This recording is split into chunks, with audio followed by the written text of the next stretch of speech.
journée, à cause des amendements, entre autres, est encore plus triste que prévu. On ajoute non seulement l'insulte à l'injure avec ces amendements, mais on ajoute l'inacceptable. Des mesures disciplinaires, des surveillants de l'application de la loi, c'est difficile d'aller plus loin dans la honte et la tristesse. Vous savez, Monsieur le Président, le ministre aurait pu s'inscrire dans l'histoire et faire adopter un projet de loi qui soit important pour le Québec. En inscrivant explicitement dans nos lois la laïcité, il préfère aller trop loin en utilisant ce concept fondamental pour restreindre l'accès en emploi de travailleurs et travailleuses qualifiés et dévoués. Je veux le répéter, la laïcité n'exige en rien l'interdiction de signes religieux. C'est un choix que fait le ministre et selon nous, ce choix n'est pas le bon. Il n'est pas le bon parce que profondément injuste, parce qu'il empêchera l'accès à l'emploi de femmes et d'hommes passionnés et qualifiés et, en plus, au moment où nous faisons face à une pénurie de main-d'œuvre importante. Injuste parce que des femmes devront faire le choix entre une promotion, leur carrière ou une conviction profonde et sincère. Injuste parce que le Québec est une terre accueillante et ouverte et que ce projet de loi s'apprête à créer 2 classes de citoyens. Injuste parce que le ministre se croit légitime de restreindre les droits les plus fondamentaux des citoyens et, de surcroît, soustraire sa loi du contrepoids essentiel des tribunaux.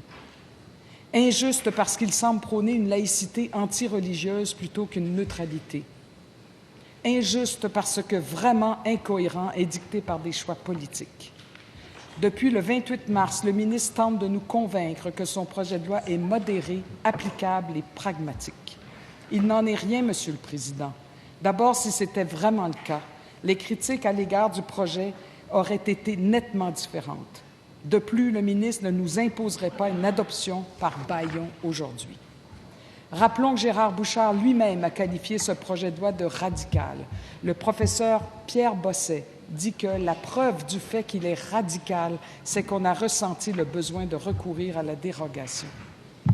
Le projet de loi du ministre produit une discrimination indirecte envers les femmes et les minorités religieuses. Il prétend s'adresser à tous, mais ce sont ses impacts qu'il faut regarder. Le véritable affront de ce projet de loi, c'est l'inclusion des enseignants, des enseignantes, devrait-on dire. D'abord, si une chose doit être répétée et claire, c'est qu'il n'existe aucune littérature scientifique suggérant que les enseignantes portant un signe religieux ne pourront respecter leur devoir de réserve et succomberont au prosélytisme dans l'exercice de leurs fonctions. Les enseignants et les enseignantes, comme tout employé de l'État, doivent respecter un devoir de réserve dans l'exercice de leurs fonctions. Permettez-moi de rappeler encore une fois la mise en garde de Gérard Bouchard. M. Legault erre gravement ou cède à la démagogie en assimilant le pouvoir extraordinaire de coercition à l'autorité pédagogique que détient le personnel. C'est une confusion regrettable qu'il importe de dissiper. La restriction ou la suppression d'un droit fondamental n'est admissible que si elle s'appuie sur un motif d'ordre supérieur reconnu par les tribunaux. Dans le cas présent, ce genre d'argument ne peut pas être invoqué faute de données rigoureuses.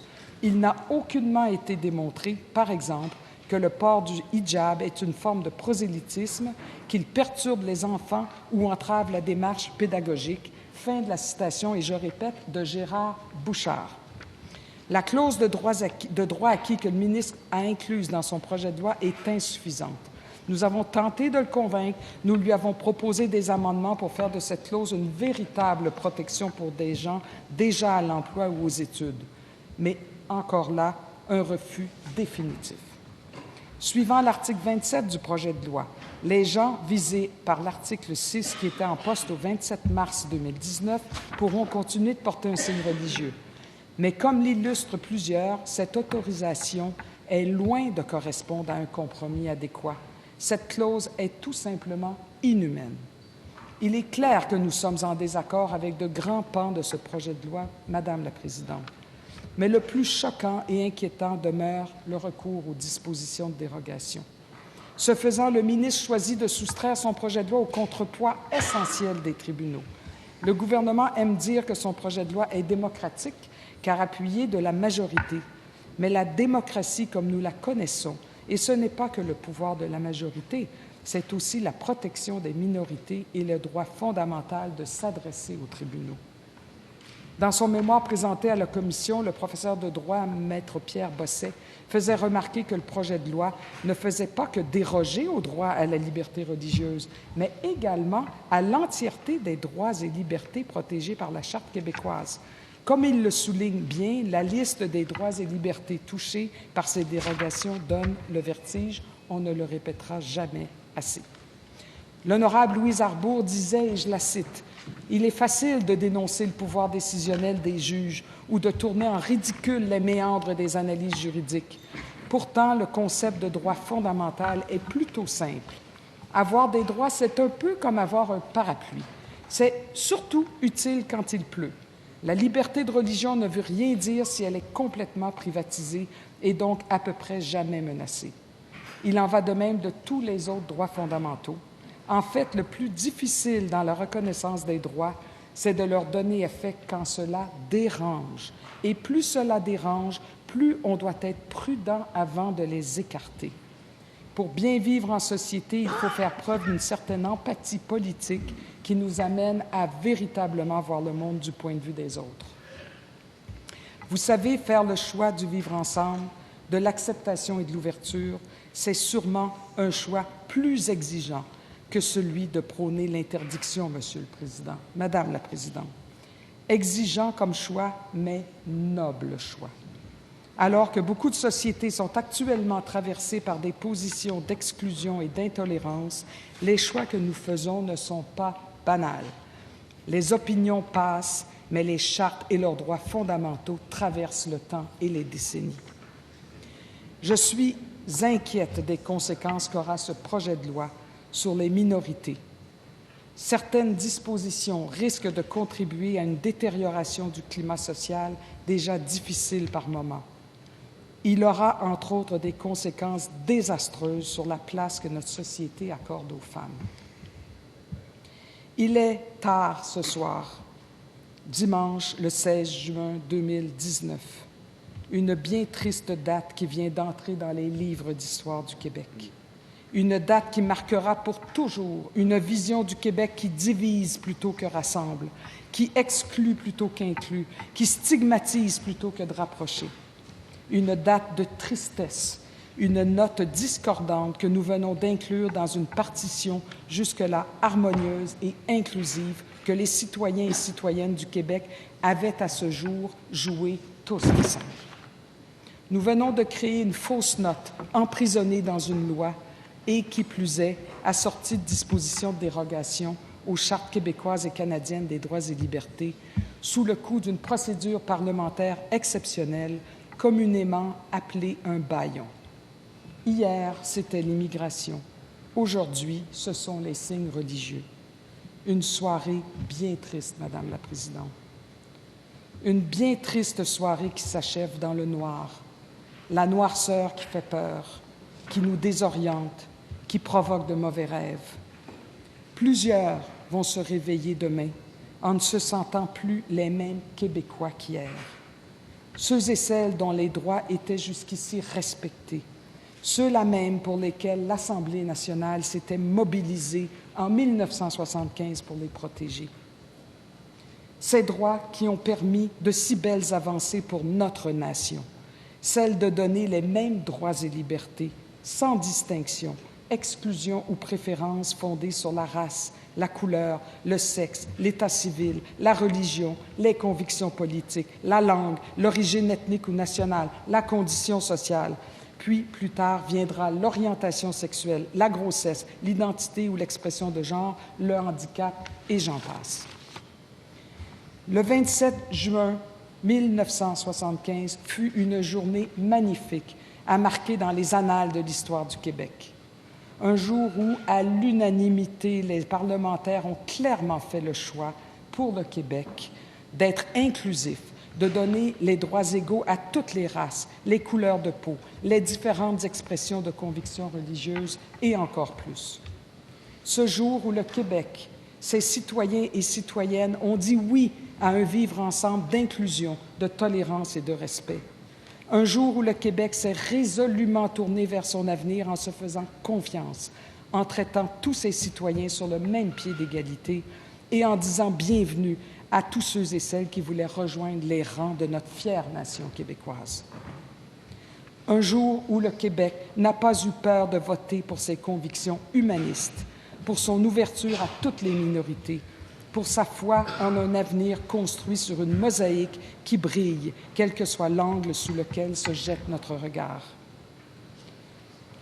Un jour où le Québec s'est refusé à la discrimination et a décidé, en toute connaissance de cause, de construire une société pour tous les Québécois et les Québécoises.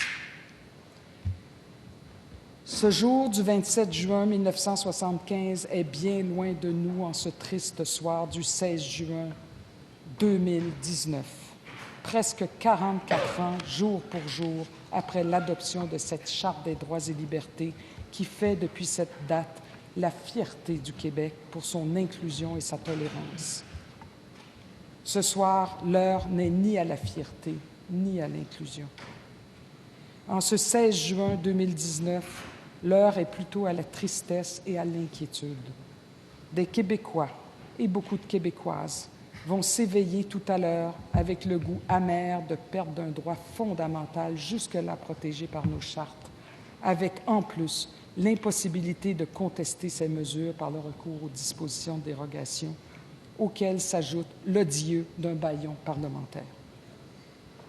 Ce soir, le Québec se replie sur lui-même, sur ce lui-même d'un nous qui ne veut plus rien dire, un nous dont on vient de soustraire des hommes, mais surtout des femmes, qui seront maintenant jugés comme faisant partie de la catégorie exclue de ce nous, du nous qui jusque-là incluait toute la nation québécoise. Ce nous vient de changer de contour. Dans quelques heures, ce nous ne sera plus jamais le même. Ce nous devra être expliqué à nos concitoyens qui perdront des droits. Il devra être expliqué à leurs familles, à leurs enfants. Ce nouveau nous, qui n'en est plus vraiment un, blessera beaucoup d'hommes et de femmes qui avaient choisi le Québec pour sa tolérance, son accueil et son inclusion, sa joie de vivre tous ensemble.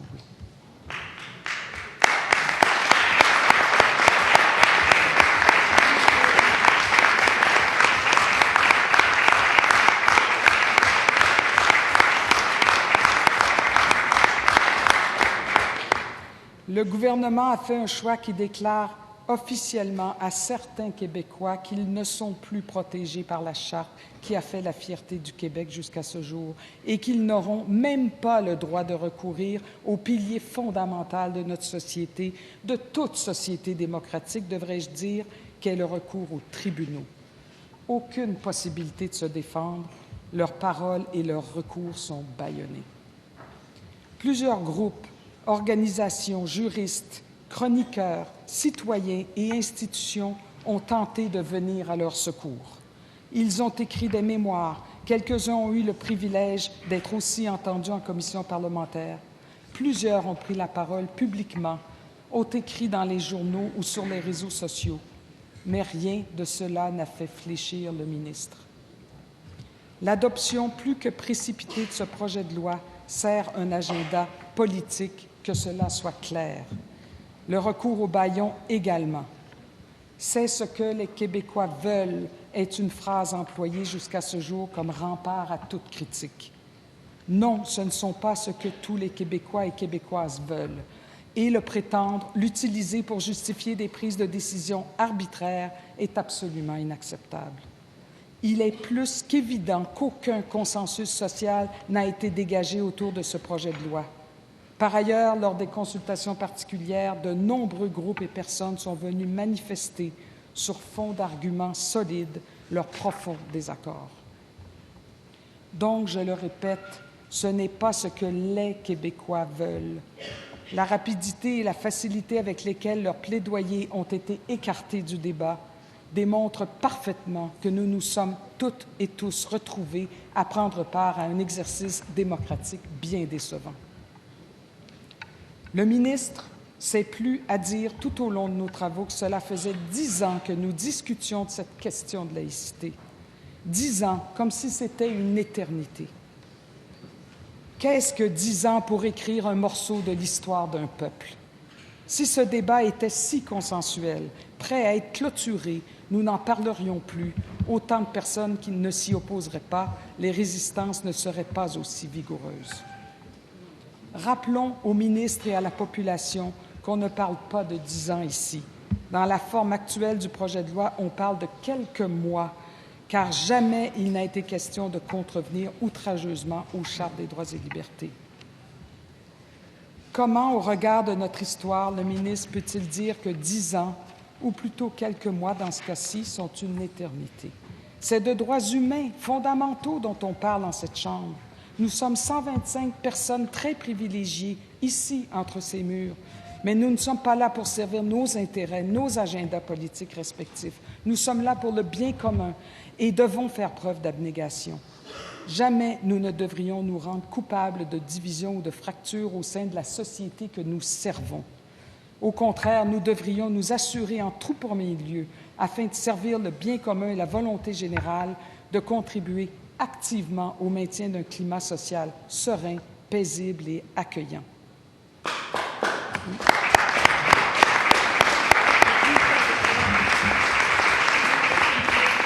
La laïcité doit servir la poursuite de conscience et de religion et non l'empêcher ou la limiter.